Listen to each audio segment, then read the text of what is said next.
Hi, ako si Ella. Papunta kami sa Suspension Bridge. Milano Suspension Bridge. Vancouver, Canada.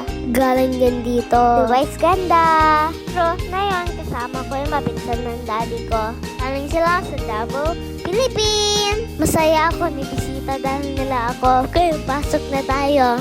Pila to. Ang daming puno.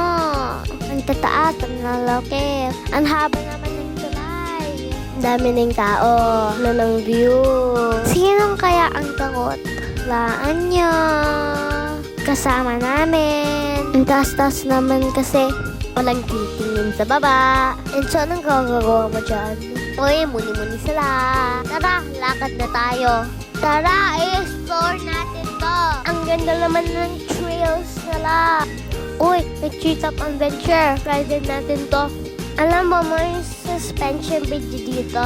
Kaya niya mag-hold ng 97 elephants. Galing, no? Go, go, go! Tito Mike, kaya mo yan. Go, go, go!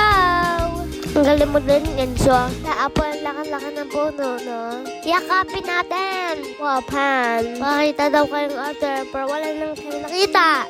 Ito naman yung pinakamalaking puno sa loob dyan. Pinakamataas. Anong meron dito?